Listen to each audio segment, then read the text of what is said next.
Hello, hello, hello. We're starting in a couple of seconds, so hold tight, good people.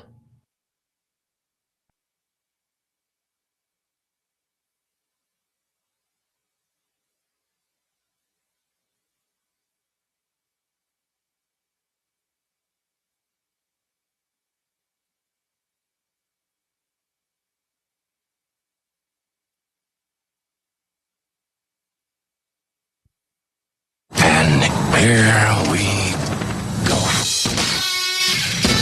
It's the Benjamin Dixon Show. Your mission, should you choose to accept it, is Not merely peace in our time, but peace in all time. I have no fear whatsoever of anybody or anything. Did you think no one was watching?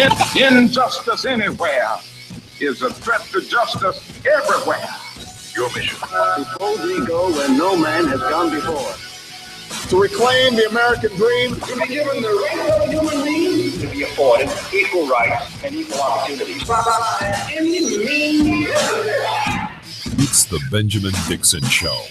If you're hearing his voice, you're hearing the voice of reason. You've certainly come to the right place. Welcome, ladies and gentlemen, to the Benjamin Dixon Show. I am your host, Benjamin Dixon. It is Wednesday, July 1st, 2015. We are more than halfway through it this year, man. This year is going by so quickly, and it has shaped up to be one of the most eventful years, really in a long time, between the Black Lives Matter movement, between the the Supreme Court decision on gay marriage, the Supreme Court decision to uphold Obamacare, protest, even tragically, the events of South Carolina. This has shaped up to be one of the most eventful years, really, to be quite honest, of my adult life, probably of my life, period. 2014 and 2015 are really going to go down in the history books for some really amazing things and some really tragic things. As of yesterday, they finally buried the last victim of the South Carolina shooting, Reverend Daniel L. Simmons Sr.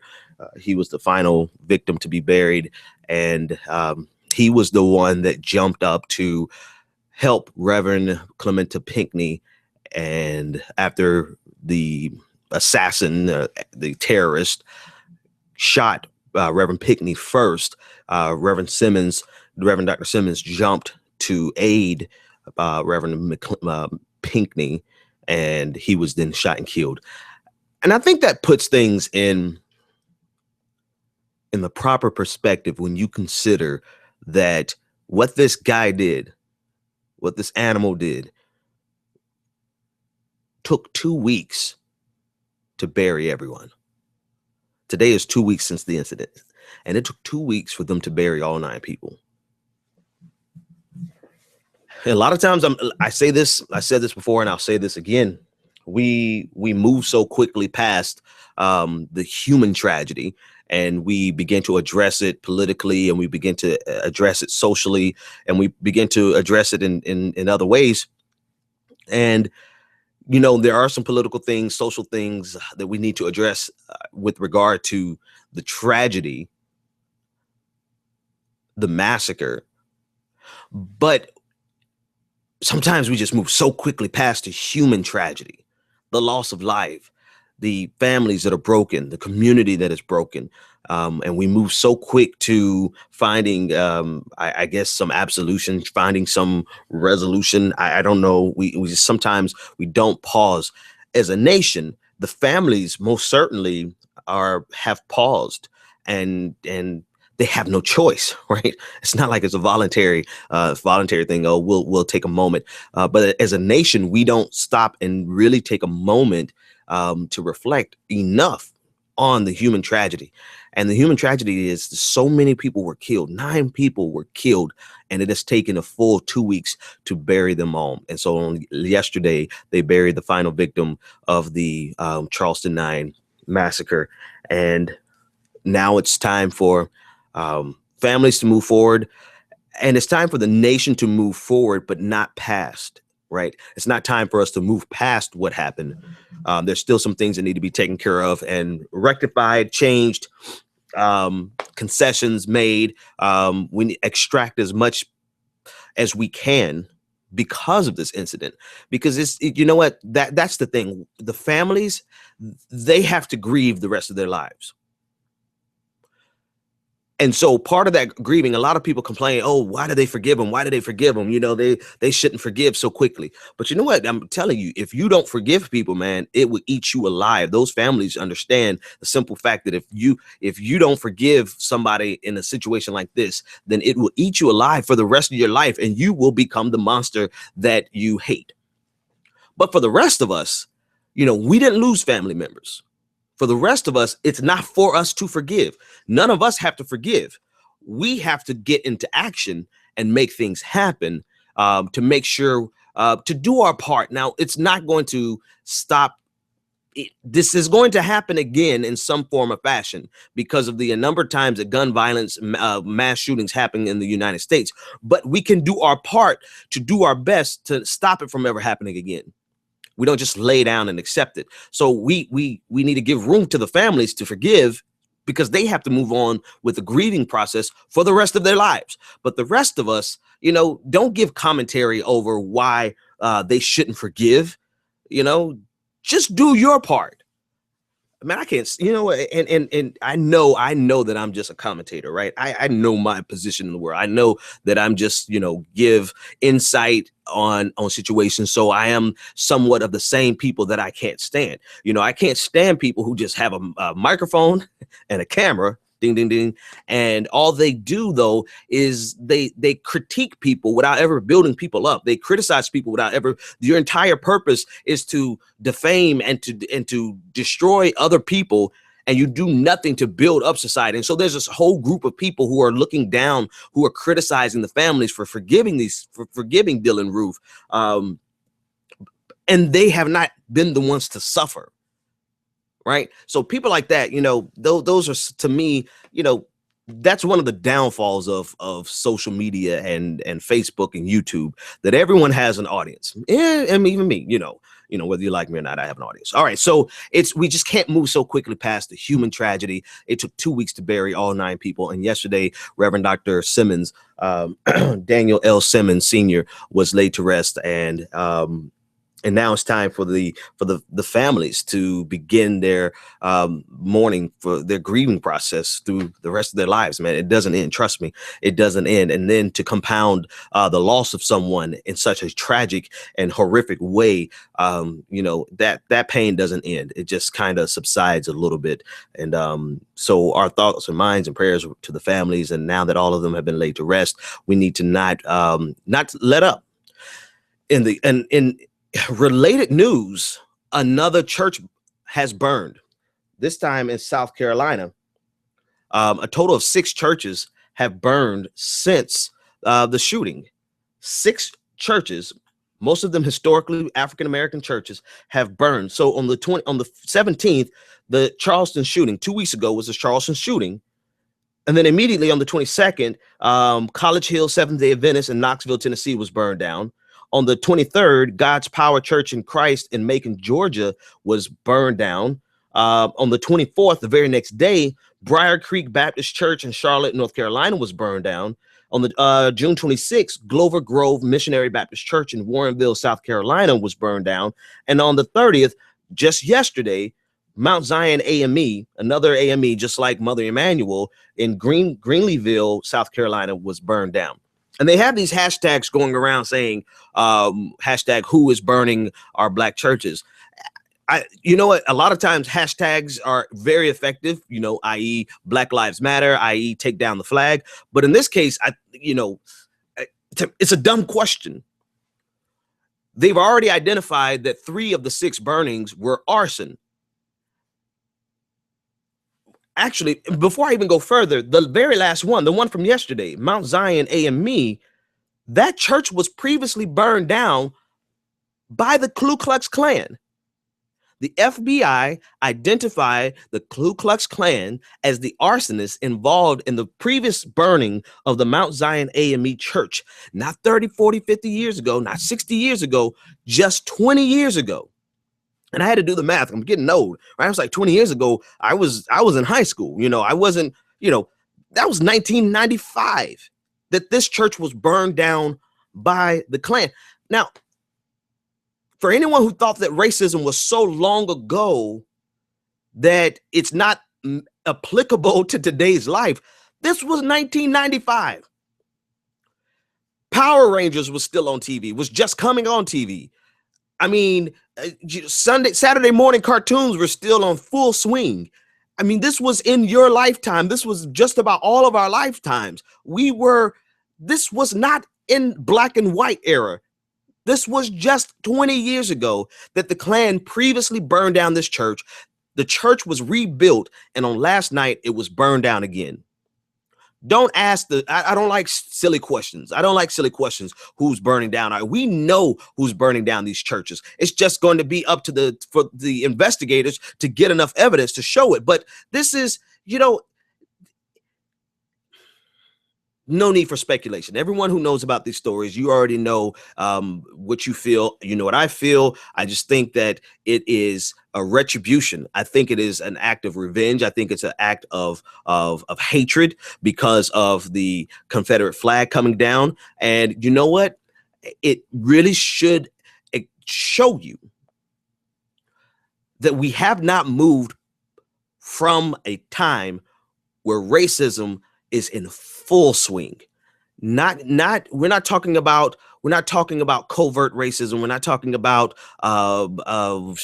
just institutionalized racism. We're talking about people who would go and burn down churches as if, like I said on Monday, as if the tragedy in South Carolina was not enough for us to take a pause and reflect as a nation. I mean, they looked at South Carolina and said, let's go burn down some churches.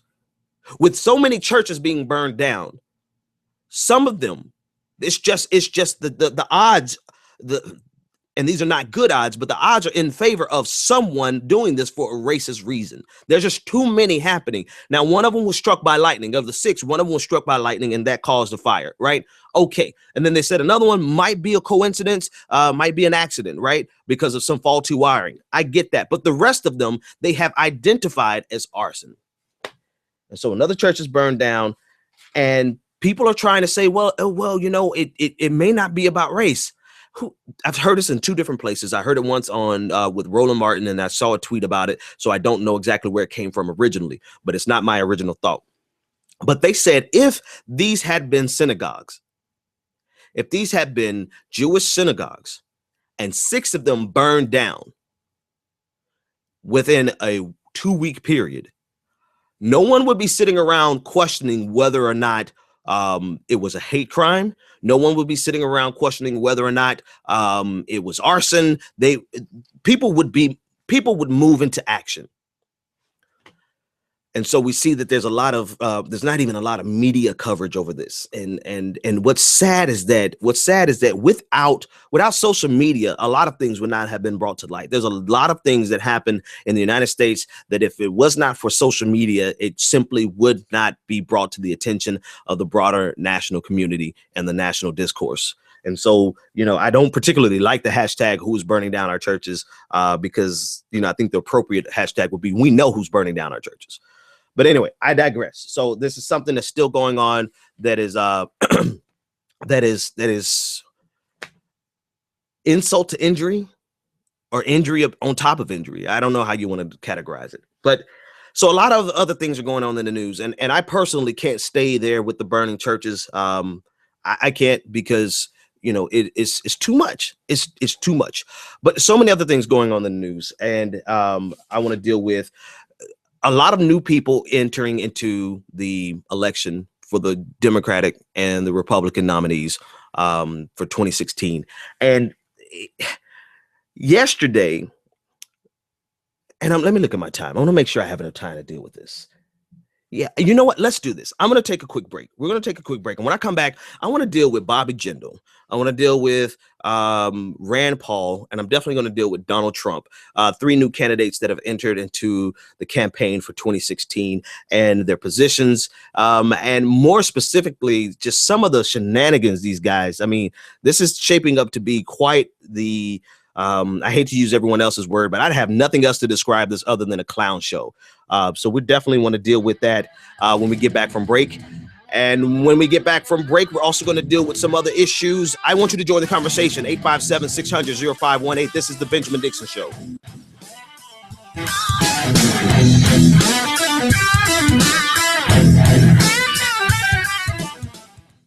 When you're ready to lose weight, why count, track, and worry over every meal? Jenny Craig makes it simple. Just walk into a neighborhood Jenny Craig center or give us a call. You'll meet your dedicated personal consultant who helps you reach your goals. Together, you'll pick out delicious Jenny Craig foods that you'll love and design a menu that fits your life. And the best part is that you can get started losing weight right away. Don't wait any longer to take advantage of our best offer ever. Call 1-800-JENNY20 or visit jennycraig.com. This is the sound of salmonella gyrating on your undercooked chicken. And it looks like Mom might be taking it out a little early. Don't let salmonella get funky with your chicken. On average, 1 in 6 Americans will get a foodborne illness this year. So use a thermometer to cook each type of meat to the right temperature. Keep your family safe at foodsafety.gov. Brought to you by the USDA, HHS, and the Ad Council. On the next episode of Recipes for Disaster. I'm making beef sliders for my friend Sandy. Nana taught me to always pull meat off the grill early so it's extra juicy. Use a food thermometer to ensure ground beef is 160 degrees, or you could make people really sick. Sandy didn't think twice about the slider she ate until yoga class, when a nasty case of food poisoning turned her downward-facing dog into upward-moving lunch. Watch Recipes for Disaster at foodsafety.gov and learn the steps Maria unwittingly leaves out. Brought to you by the USDA, HHS, and the Ad Council. When I grow up, I want to be a new pair of blue jeans. When I grow up, I want to be a kid's first computer. Warm fleece on a cold day. I want to be a bike that races around the country. I want to be a bench on a forest trail. When I grow up, I don't want to be a piece of garbage. And if you recycle me, I won't be. Give your garbage another life. Recycle. Learn how at iwanttoberecycled.org. Brought to you by Keep America Beautiful and the Ad Council.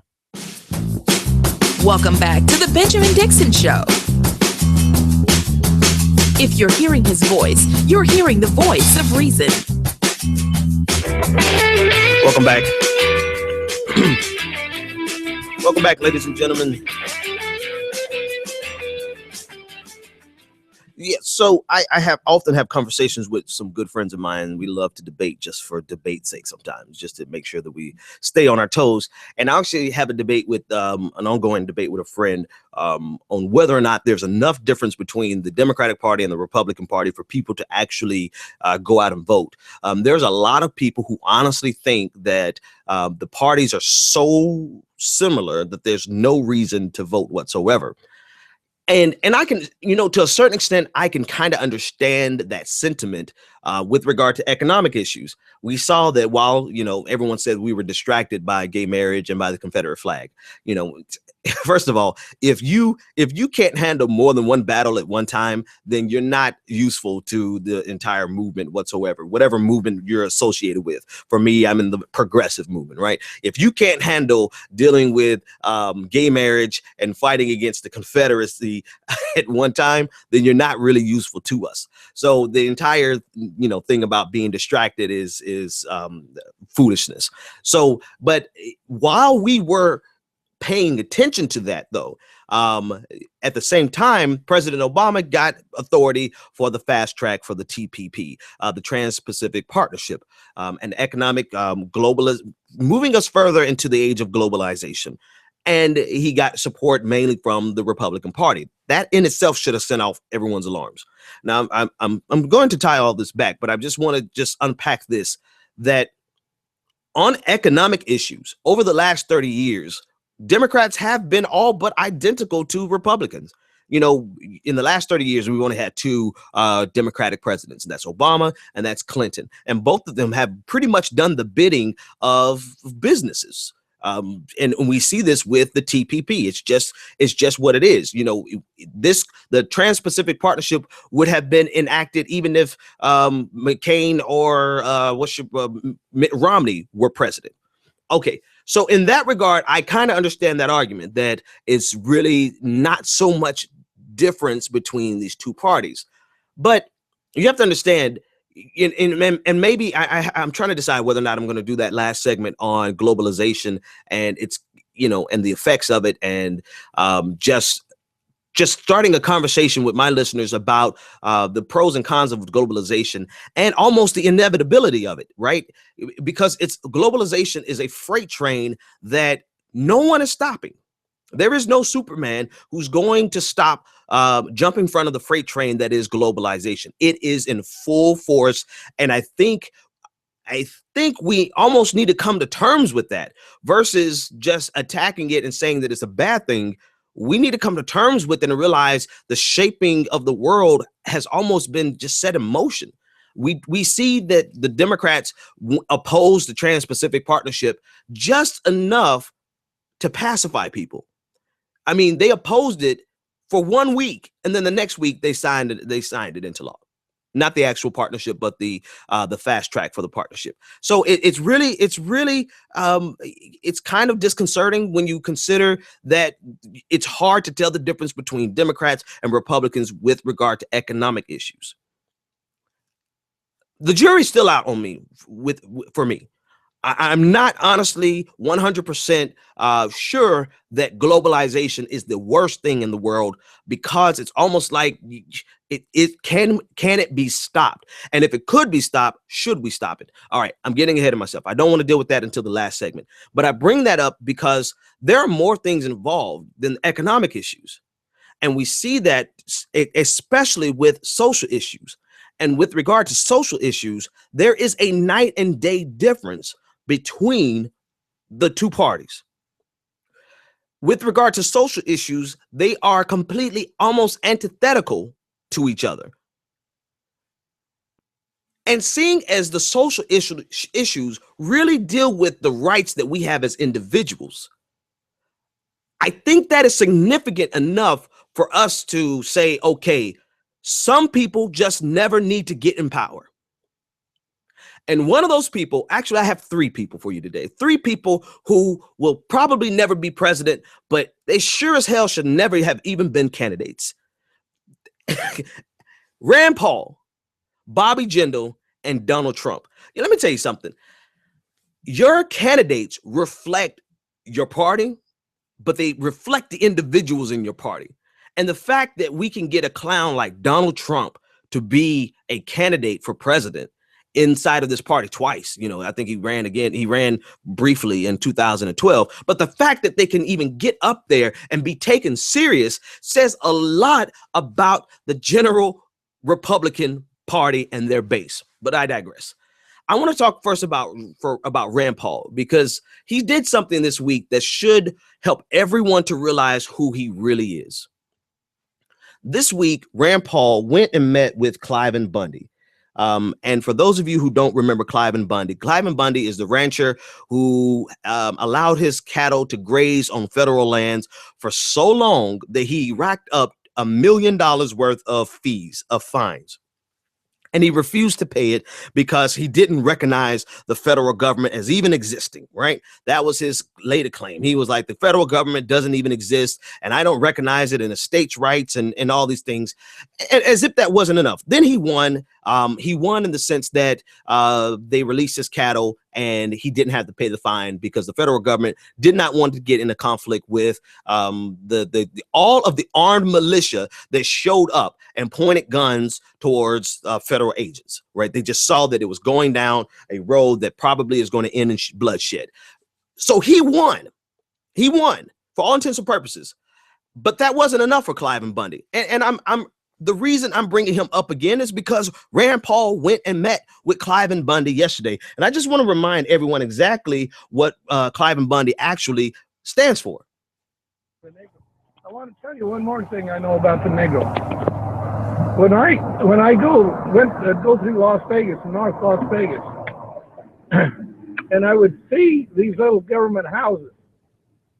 And in front of that government house, the door was usually open, and the older people and the kids, and there's always at least a half a dozen people sitting on the porch. They didn't have nothing to do. They didn't have nothing for their kids to do. They didn't have nothing for their young girls to do. And because they were basically on government subsidy. And so now what do? They abort their young children. They put their young men in jail because they never learned how to pick cotton. And I've often wondered, are they better off as slaves picking cotton, having family life and doing things, or are they better off under government subsidy? All right, so here's this guy who got what he wanted, but that wasn't enough. He had to have the limelight. And when he got the limelight, he decided to tell us everything he knew, not about the Negro. He's so comfortable with the word Negro that he's transformed it into Nigra. Cliven Bundy wanted to tell us everything that he knew about the Negro, and that we were better off. He often wondered whether or not we were better off in slavery than if, on government subsidies. But here's a guy who's the epitome of government subsidy and welfare, because he has racked up over $1 million of unpaid costs to the fees to the federal government. But he wants to tell us something about the Negroes that are living on welfare. Now, I'm only bringing this clown up because Rand Paul, Republican presidential candidate, has gone out to meet with him. Now, I always had my suspicions about Rand Paul simply because I know who his father is and I understand the libertarian ideology. Libertarianism, I know there's some people in my crowd who are libertarians, and that's, it is what it is. But at the core of libertarianism is this idea that the government should not be able to force you to do anything. Anything done out of force, of threat of violence or compulsion should be stopped. That's really at the core of libertarianism. And so, and also at the core of libertarianism is states' rights. They want everything to be handled and managed by the state. And all that sounds good until you drill down. Once you drill down into that, that actually means that they don't want the government involved, even in cases of, hang on a second, guys. I want to make some adjustments here, make some quick adjustments. They don't even want the government involved, even in civil rights issues. They don't want the government telling people who they can and cannot allow into their organizations. And even there was a particular question that CNN asked Rand Paul one time, whether or not the federal government should stop businesses from segregating or from discriminating. And his answer was, well, I wouldn't want to go to that. I don't want to be associated with that type of person, but still the government should not be involved in that type of issue. So the government should not make people who own businesses serve people that they don't want to serve, i.e., they should be able to discriminate. And so this train of thought that is in libertarianism has always been there. It has always been there. It's with his dad. It's with his dad, Ron Paul.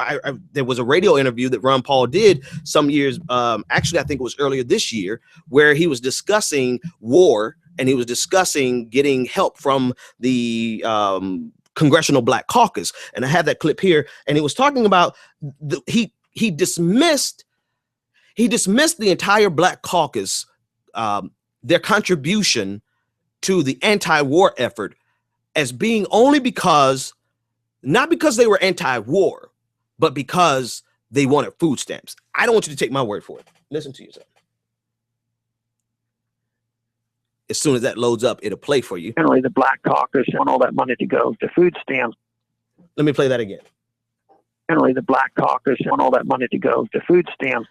The Black Caucus wants all that money to go to food stamps. This is Ron Paul in his own words. So once Rand Paul came on the scene, I'm like, okay, so he can't be too different than his dad. I mean, maybe he could be, all right, that's not fair. But I didn't expect him to be too much different than his dad. And so this week, I believe it was yesterday or Monday, he meets and does some photos with Cliven Bundy, the guy who wants to tell us something about the Negroes.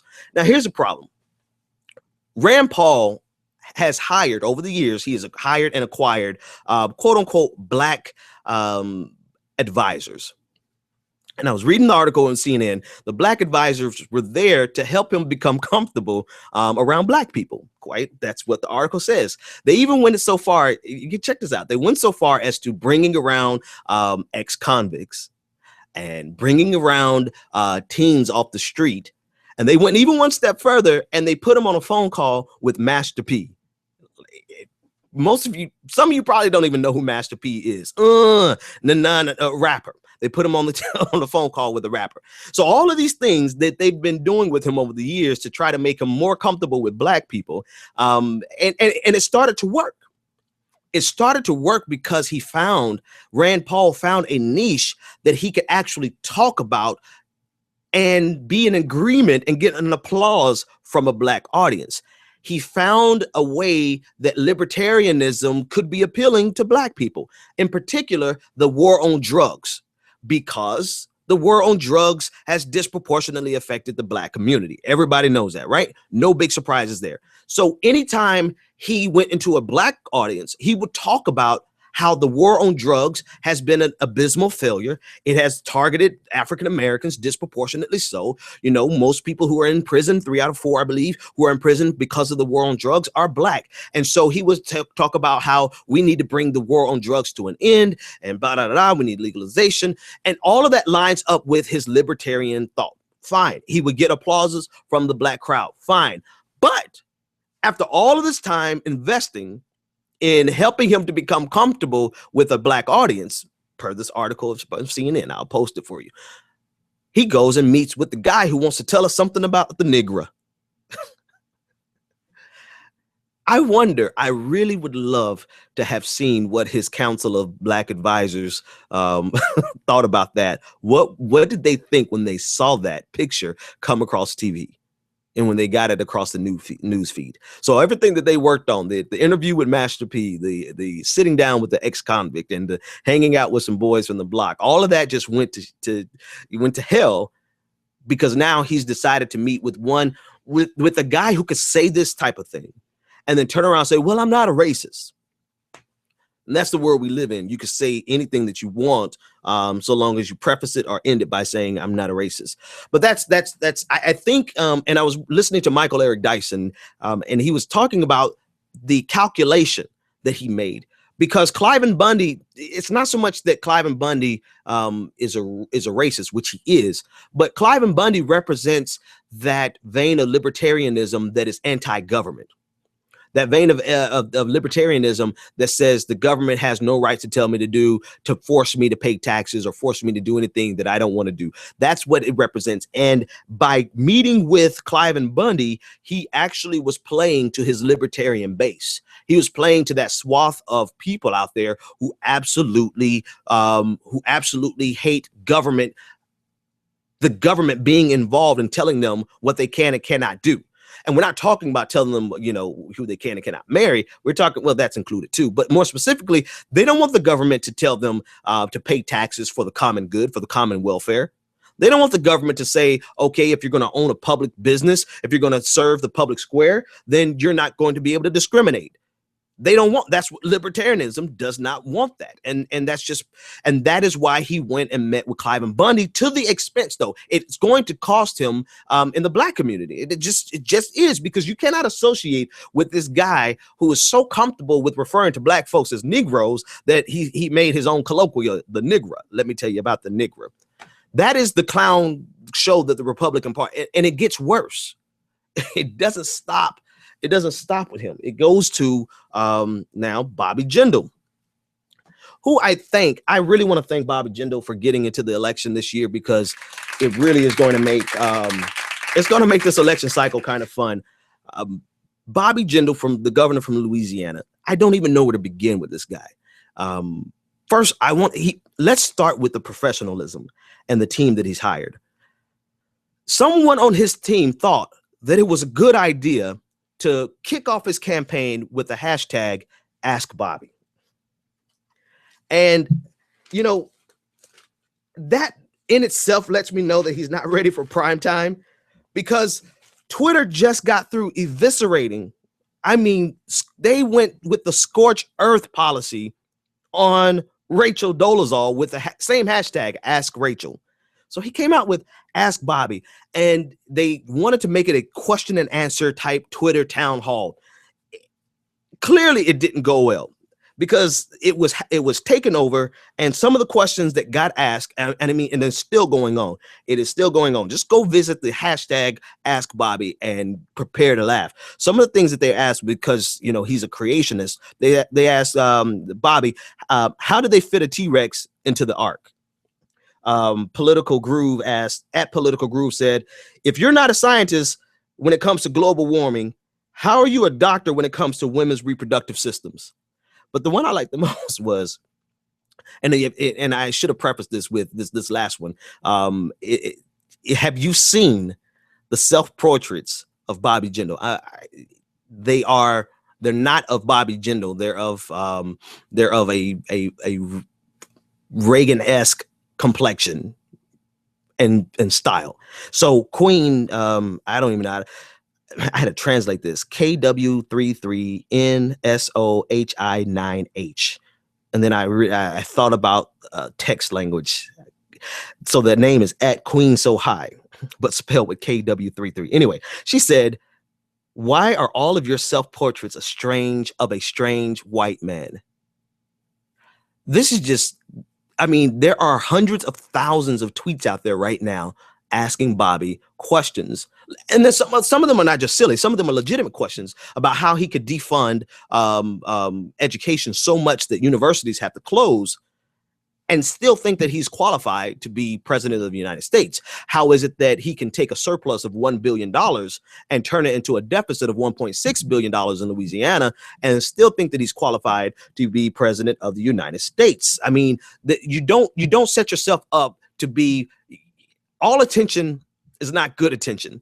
You know, I know when you're trying to market, sometimes negative publicity is good publicity, but not when you're running for the president of the United States. When you're running for the president of the United States, you have to make the case of why it is you should be, why your record is something that you should bring to the United States as a whole. His record in Louisiana is so abysmal, he has a 32% approval rating in his own state that he is the sitting governor of. That is one of the lowest in the history of polls for a sitting governor. So they don't even want him in Louisiana. And so one of the hashtags was, Bobby, if Louisiana doesn't want you, then why would America want you? And I think that is definitely a valid, a legitimate question. But I was going through the hashtags and I went to his page and I checked it out so I could, find some information about him. And then I saw what he said when he kicked off his campaign. He kicked off his campaign with, "I'm tanned, rested, and ready to go." I'm tanned, rested, and ready to go. Listen, this is what I picked up on the most with Bobby Jindal. Bobby Jindal absolutely hates his complexion. He hates his skin color. So much so that every self-portrait that he has, which is what Queen So High was referencing, every photo of him, every portrait rather of him is of a white man. Bobby Jindal, you're not tanned. You're just black. You're brown. You're about my complexion, Bobby Jindal. So you are not tan. Bobby Jindal is, I've never seen someone with such a complex about he's always talking about it. You're not tanned. You don't go out to the beach and get tanned. Your skin is so dark, it does not get tanned, Bobby. And so I guess he's trying to fool everybody else into thinking that he's actually lighter than he really is. I mean, I wish I could pull up on the screen, but anybody watching via Google, you just take a quick second and via YouTube and Google Bobby Jindal portrait, and you will see that it is the difference between me and Mitt Romney. That's what his images actually look like, and he has a hard time accepting the fact that he is dark skinned. I mean, he's so, Bobby, seriously. All right, I'm gonna leave you alone because I don't want to, mess with people and their that thing that bothers them. I know, there's certain things about me that bother me, right? Everybody has that thing that they're self-conscious about. But this guy is so self-conscious about his color that he constantly references it. And I got bad news for you, Bobby. You are, for all intents and purposes, you're black. You fall into the spectrum that could be African American. You are so black that you get racially profiled in your own governor's mansion. You get stopped and frisked in your own governor's mansion. Come on, man. It's absurd. It's absurd. It's absurd to hate your skin so much that you want to change it for what? For elected office, to appease your base, to who? And here's the saddest thing about it. I think that there's some problems in the Republican Party. I think that there's some racism in the Republican Party. I think there's some racism in the Democratic Party. There's racism everywhere. But I guarantee you one thing. If this guy would become comfortable in his skin, his party would accept him more. He's so uncomfortable, quite figuratively and literally uncomfortable in the complexion of his skin, that he's making it an issue that I honestly don't think I think it's going to be worse for him, because he's trying to play it down as if he's not really this color. I'm not really as brown as you see me. I'm actually a lot lighter. I'm just tanned, and I'm ready to go. All right, I don't even have time to deal with this next clown, Donald Trump. I'm going to touch on him a little bit after this break. And when we come back, Donald Trump. And then I want to talk just a little bit about some other issues. We'll be back after this. You're tuned in to The Benjamin Dixon Show. Join the conversation, 857-600-0518.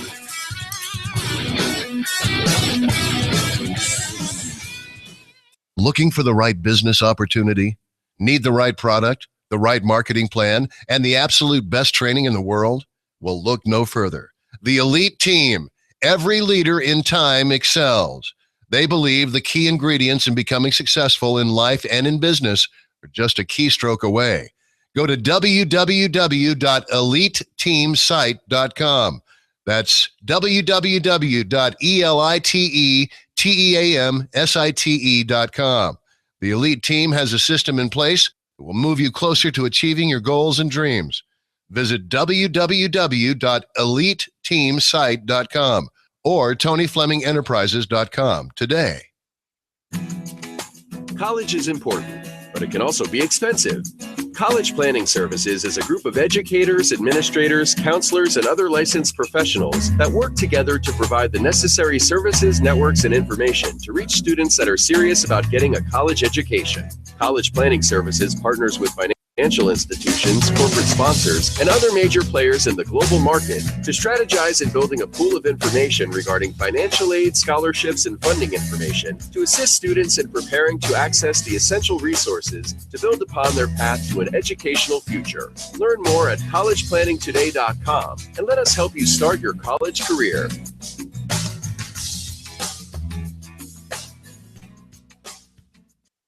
Do you want to take your business to the next level? Ultimate Business Solutions provides the support you need to increase your customer base and sell more products and services online. Specializing in graphic arts, web development, and internet marketing, Ultimate Business Solutions creates the face of your business. If you're looking for a custom logo, dynamic website, or popping marketing material, call Ultimate Business Solutions today at 404-704-2197 or visit www.ultimatebizsolutions.com. Ultimate Business Solutions. Let us create your future. Do you have tax issues, owe back taxes, or need tax relief? Contact L&B Tax Service today. L&B offers you over 15 years of expertise and first-class tax service for individuals, professionals, and business owners. With nationwide service, you can easily find a location near you. Contact one of our tax professionals through our website, lbtaxservice.com. That's www.lbtaxservice.com. L&B Tax Service Incorporated. Tax professionals that you can trust. You've tuned in to The Benjamin Dixon Show. Hey, no, hey, welcome back, ladies and gentlemen. All right, so the last stop in this clown show, Donald Trump. I'm kind of loath to even mention this guy with regard to the presidential candidates, because he's not seriously trying to become president of the United States. He's trying to build his media empire. Every time, do you understand? Every time somebody runs for the president of the United States, if they have any traction whatsoever, if they can get a national press conference, that is enough for them to sell hundreds of thousands of books. And that's Bobby Jindal. Bobby Jindal knows he's not. Rand Paul's never going to be president. Bobby Jindal's never going to be president. Donald Trump is never going to be president. But they do realize that if they get national press conferences and get enough traction, that they build their portfolio, they build their brand. But this time for Donald Trump, it has backfired because Donald Trump is simply an idiot. He's an idiot and beyond an asshole. Let's listen to what he said and why he's paying the price. When Mexico sends its people, they're not sending their best. They're sending people that have lots of problems. They're bringing drugs, they're bringing crime, they're rapists, and some, I assume, are good people. And some, I assume, you know, there might be 1 or 2 good people, but out of the 10 that come over, 9 of them are rapists. They're bringing drugs over, right? So, you know, kind of in a brilliant and masterful stroke of activism, Univision pulled out, said we're no longer going to air the Miss Universe and the Miss USA. Activists, people who were performing on those platforms, on those shows, they pulled out, said we're not going to perform. A couple of mainstream artists, a couple of women who were in the competition said we're not going to perform, but they didn't stop there. They went one step further, and now NBC has severed their relationship with Donald Trump. So he's no longer going to be the Celebrity Apprentice host. He's no longer going to be, or the Apprentice host in general. And the Miss Universe and the Miss USA pageant have now been pulled from NBC, which I think deserves an applause. But that just shows you this is the level of idiocy that is being allowed, and it was allowed in 2012. I don't think, you know what happened? Here's what happened. In 2008, when they allowed Sarah Palin to get on the ticket, and everyone realized that Sarah Palin was a complete imbecile, not trying to throw shade. It just is what it is. She couldn't tell us what newspaper she read because she didn't read newspapers. She told us that she could see Russia from her backyard. Maybe she was being hyperbolic, but that just didn't play well in the sense of everything, the narrative that was building up about her. Once they saw that Sarah Palin could run for the vice presidency, they were like, oh, well, hell, all of us can run. You know, anybody can run. And then we saw a dramatic shift in the seriousness of candidates for the Republican Party in 2012. 2012 introduced the clown show.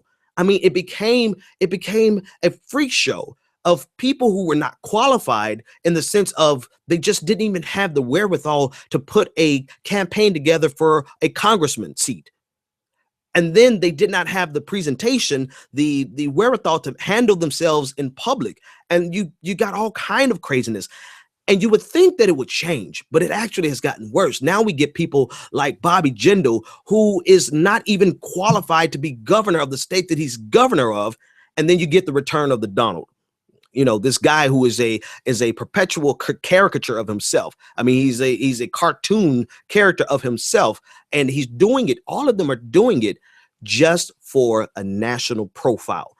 And that is detrimental to the Republican Party. And listen, I'm no fan of the Republican Party or conservatism at all. But the truth be told, you know, our system needs 2 strong parties. We don't need one party that is just completely a basket case, and then another party who kind of just does whatever it wants to do because the other party is not a serious contender. But the question really is, will the Republican base take these guys seriously? That's the question. That should be the ultimate concern, because that says more about the base than it says about the candidates. There's no way in hell that any of that a Bobby Jindal could come and consider himself a candidate in the Democratic Party. It just would not fly. You know, he would self-censor himself. There's no way in hell a Donald Trump-esque type of person could run in the Democratic Party. It's just like one party is. Don't get me wrong. I have a litany of things that are wrong with the Democrats. I have a list of things that disgust me about them, and we can deal with that. But you're not going to see clowns like Donald Trump emerging out of the Democratic Party. You won't, because they would get laughed to scorn. They would not get, I mean, not even 0.5% poll rating.